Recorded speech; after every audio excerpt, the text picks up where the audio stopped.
I went to the toad that lies under the wall. I charmed him out, and he came at my call.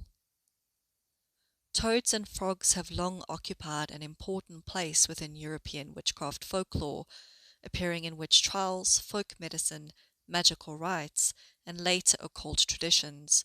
The toad was closely associated with poison, transformation, hidden knowledge, and the boundary between the natural and supernatural worlds. If you have ever stood near a lake at dusk and heard the chthonic batrachian chorus begin, you will know well that feeling of being drawn ever closer toward the threshold between this world and the other. Toads are liminal beings and harbingers of spring, amphibious testaments to metamorphosis.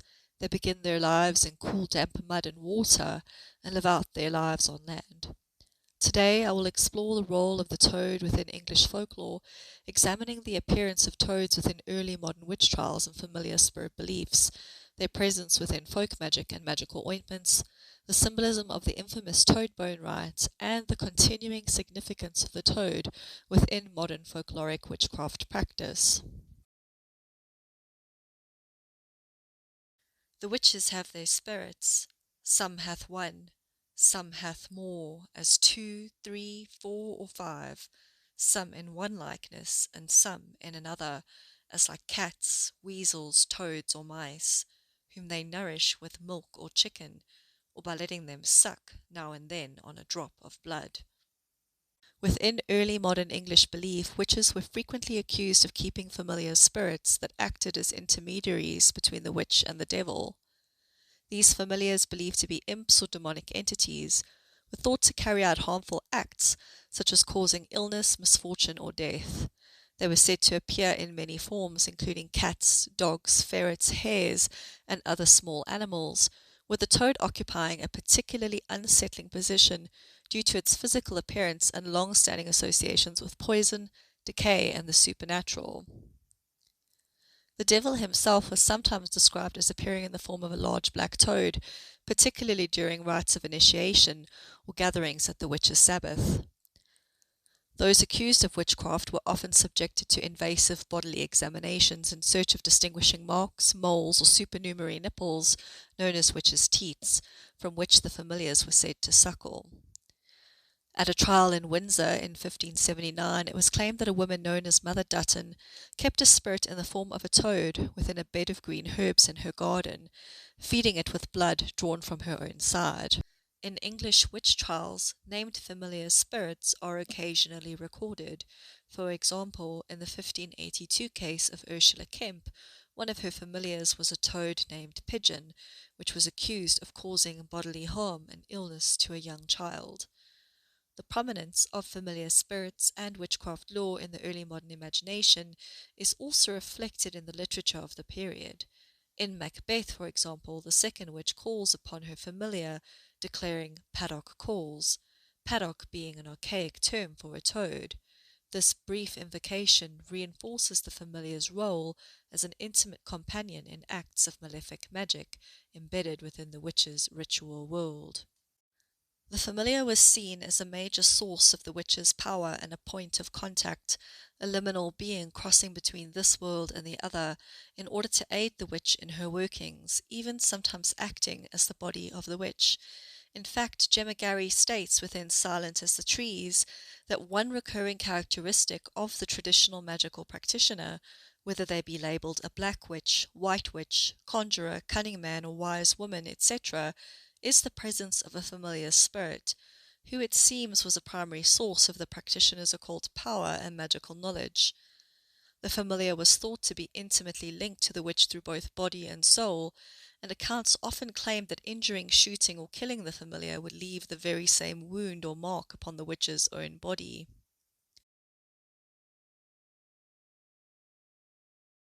Associations between toads and harmful magic also appear in accounts of early modern operative folk magic. In the 1566 trial of the cunning man John Walsh, who practiced medicine and surgery alongside reported magical activities, he was said to communicate with fairies at specific times and to perform ritual actions resembling ceremonial magic. Under examination, he described wax images used in harmful workings, that had been tempered in water used to wash toads. The toad was believed to swell as part of the act. Already bound in the medieval and early modern imagination to uncleanliness and corruption, the toad slipped easily into the role of diabolic creature. Its squat body, nocturnal habitats, and cold, secretive nature made it an ideal vessel for fears surrounding blasphemy and spiritual inversion. John Milton drew upon these associations in Paradise Lost, where Satan, having entered Eden, is discovered crouched beside Eve. Him there they found, squat like a toad, close at the ear of Eve, whispering corrupting dreams into her sleep. Milton's use of the toad reflects how deeply the animal had already become entangled with ideas of temptation within the European imagination. Toads were sometimes described as being fed the Eucharist, both during ritual initiatory rites and as dark inversion of the Christian ritual. The Malleus Maleficarum cemented many of these associations in print, listing the toad among the substances attributed to witchcraft practice. As a manual for persecution, the Malleus Maleficarum functioned primarily to codify and intensify existing fears surrounding witchcraft. While the descriptions within the text are widely understood as products of coercion, fear, and social tension, they nevertheless reveal the extent to which the toad had come to symbolize the inversion of natural and divine order in late medieval and early modern thought. Yet the toad's place within witchcraft folklore cannot be explained through demonology alone. Something older clings to it. Long before the witch trials, the toad already occupied the threshold spaces of human imagination. Part of the toad's significance within witchcraft accusations stemmed from its liminal nature. Toads moved between land and water, appeared primarily at night or in damp hidden places, and possessed poisonous secretions that inspired both fear and fascination. Unlike more distant or exotic animals, the toad was also deeply familiar within rural life. It inhabited gardens, thresholds, wells, and fields, placing it uncomfortably close to the domestic world. Negative attitudes toward amphibians even persisted within later natural history traditions. The 18th century taxonomist Carl Linnaeus, originator of the binomial system of classification, described amphibians in deeply hostile terms. These foul and loathsome animals are aberrant because of their cold body, pale color, cartilaginous skeleton, filthy skin, fierce aspect, calculating eye, offensive smell, harsh voice, squalid habitation, and terrible venom. And so their creator has not exerted his powers to make many of them. Linnaeus's description reveals the enduring cultural revulsion amphibians inspired within European thought. The toad's association with dampness, decay, venom, and bodily abnormality continued to shape perceptions of it long after the height of the witch trials. Sweet are the uses of adversity, which, like the toad, ugly and venomous, wears yet a precious jewel in his head. Toads were long associated with healing and folk medicine, appearing in classical and early modern remedies for ailments such as plague, abscesses, nosebleeds, sprains, smallpox, and the so-called king's evil, also known as scrofula, where the toad was worn around the neck in whole or in part in order to effect the remedy. In Pliny's Natural History, a work that later served as a key reference for medieval and early modern natural history writers, the bones of a toad's legs are described as having aphrodisiac properties and as offering protection against wild dogs. Similarly, Edward Topsell's The History of Four-Footed Beasts, one of the earliest English encyclopedias of natural history, records advice that toads might be consumed when prepared in a pleasant or delightsome drink. A Devonshire remedy for staunching blood required the use of powdered toad.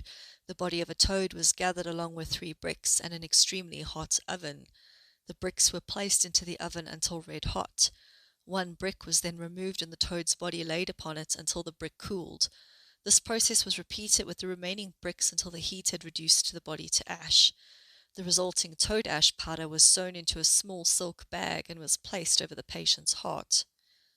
A significant element in the history of the toad is the toadstone, or buffonite, a term used to describe a supposed magical jewel said to grow within the head of the toad.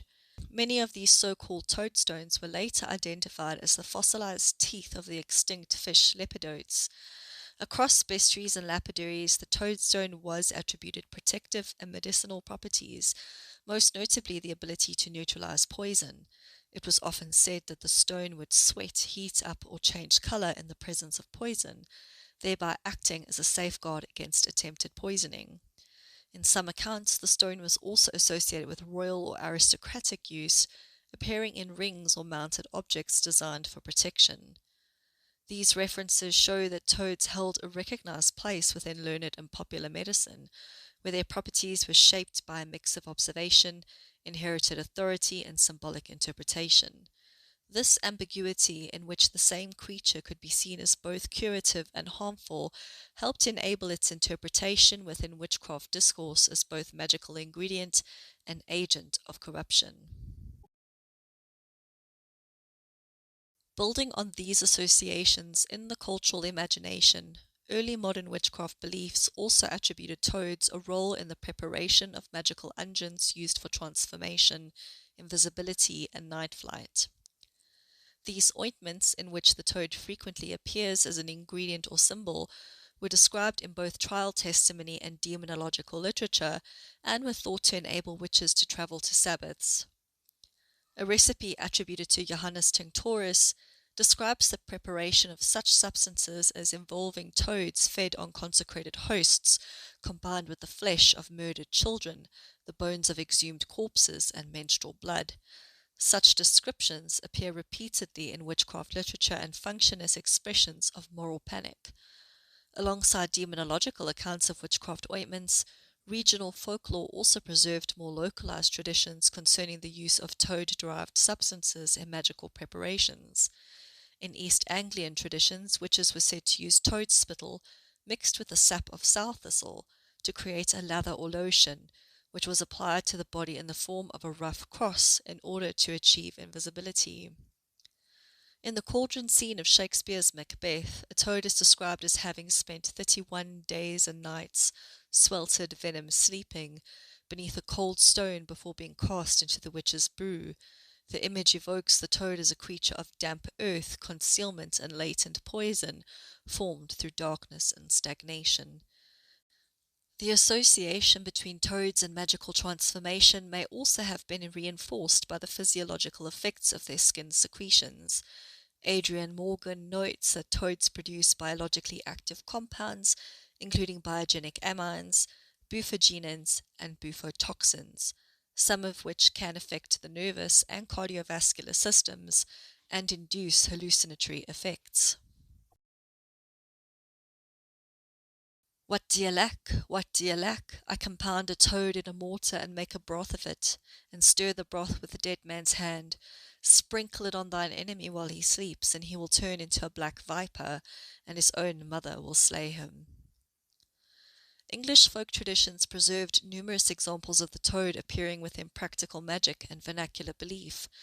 Dried toads were sometimes carried as protective objects or incorporated into counter-magical rites, intended to ward against illness, misfortune, or bewitchment. In some traditions, the toad was thought to draw sickness and malice into itself like a living vessel, functioning simultaneously as both source of danger and protection against it. Folkloric accounts survive of dried toads, animal hearts, and other hidden objects discovered within homes believed to be the physical vessels of bewitchment. Such objects were often burned by cunning folk in the belief that the spell itself would unravel in the flames, forcing the witch's power to retreat. An account from Catterick, Yorkshire in 1849 describes the toad being used in practices associated with the evil eye, where 9 toads were strung together, left to dry out, and then buried. The belief held the practitioner would then direct a fixed gaze toward a chosen victim who would gradually fall ill and die as the toads decomposed. Nigel Pennick records that within East Anglian tradition, a person suffering under bewitchment might claim that someone had put the toad on him, an expression also reportedly known in Sheffield. The practice allegedly involved burying a toad near a victim's dwelling or beside a path they frequently crossed. These traditions reflect a widespread folk belief that influence, whether harmful or protective, could be anchored within physical matter and transmitted through proximity, contagion, and sympathetic connection. The bodily remains of animals, including bones, skins, and dried remains, frequently appeared within cunning craft materials and spellcraft. 20th century folk collections also preserve more affectionate and protective attitudes toward the toad within English cunning traditions. Cecil Williamson, for example, notes a continuing belief in the toad as a creature of beneficence, rather than one defined solely by corruption or danger. He described the toad as a dear, dear, friendly old toad whose appearance conceals a capacity for affection and magical reward when treated with kindness and respect. One object displayed in the Museum of Witchcraft was a dried frog called Ben, which Williamson described as the spirit guide of a woman named Sarah Noakes from Crewkerne around 1922. Rather than being seen as just a charm, the frog was remembered as a magical companion, showing how ideas about familiar spirits survived within later folk magic traditions. Gemma Gary also speaks to this loving bond between toads and witches in her works, such as The Black Toad and Silent as the Trees, where the lines between the witch and her toad familiar are often blurred. She mentions how within the West Country, toads were often cosseted and loved as a creature of good fortune, fertility, and love. It is little wonder that such a relationship should exist, and the witch and toad are so intimately bound in ancient affinity, for the toad, like the witch, is a creature of liminality, being born from the waters of the underworld to walk upon the land, to enter into the earth and maintain a state of death-like stillness through the harshness of winter, to emerge from the tomb, returning to the waters to breed. In the toad, we clearly have a creature of passage between the worlds, between life, death, and resurrection, and a vehicle of the chthonic and aqueous forces. You catch a hopping toad and carry it in your bosom until it has rotted away to the backbone. Then you take it and hold it over running water at midnight till the devil comes to you and pulls you over the water. One of the most infamous and at times terrifying traditions connected with toad magic is the toad bone rite, also known as the Waters of the Moon, recorded in 19th century East Anglian folklore. The rite became associated with magical initiation, encounters with the devil, and secretive traditions such as the horseman's word. Accounts describe a toad bone amulet said to confer powers of protection, healing, influence, love magic, and control over animals. The rite typically involves capturing a live toad, and in some accounts impaling it upon the spine of a blackthorn tree, that hedge tree so often associated with witchcraft, winter, fairies, and the darker edges of folk tradition. The body is then reduced to bone through exposure to ants by being buried on an anthill. As a modern practitioner with a deep love of animals, I find the deliberate killing of the toad neither necessary nor desirable. To find a toad already claimed by death feels, in many ways, the greater ordeal. One must wander, wait, and watch the margins of hedgerow and roadside, entering into an uneasy intimacy with decay and the slow work of the natural world itself. On the night of the full moon, the bones are then placed in running water, where one bone resists the current and separates itself from the others, screeching as it does. The surviving bone is recovered and kept as the source of the practitioner's power, but not before the wind howls, the trees dance, and the awful sounds of nature rise up. In some versions of the tradition, the initiate undergoes further ordeals where they go to a stable or a graveyard, where for 3 consecutive nights they will encounter horrifying visions, and then on the last of the 3, the devil himself, who will attempt to seize the bone. The practitioner must never let go of the bone, even as they may be dragged into water or marked through bloodletting. Such accounts carry the atmosphere of initiatory terror. Many traditions stress that the rite demanded absolute courage, for to falter, look behind oneself, or surrender the bone was to lose the power entirely. At the heart of the rite lies a slow process of death, reduction, and transformation. The toad must first pass through corruption and dissolution. Flesh blackens and slips away, ants strip the body clean, water worries the bones beneath moonlight and current until only the small white relic remains. The rite forces a practitioner into prolonged intimacy with decay, demanding patience, secrecy, and endurance long before the final ordeal. The role of the water within these traditions is equally significant. Running water commonly appears in folklore as a liminal force. Streams and rivers divide worlds, carry away corruption, dissolve enchantments, and mark the boundary between one state of being and another. In my own interpretation of this rite, this process can also be understood as a form of familiar acquisition, in which the practitioner does not simply obtain a charm object, but establishes a lasting point of contact with a non-human agency rooted in the toad itself. Others have viewed it differently, as obtaining the power of the devil himself. What the devil is, of course, is up for debate. My own view on the toad sits closely alongside its long life within cunning traditions as a familiar spirit. I am drawn to practices of keeping mummified toads, bones, and other animal remains, and to the quiet, deliberate act of feeding and tending them as part of an ongoing relationship with the spirit world.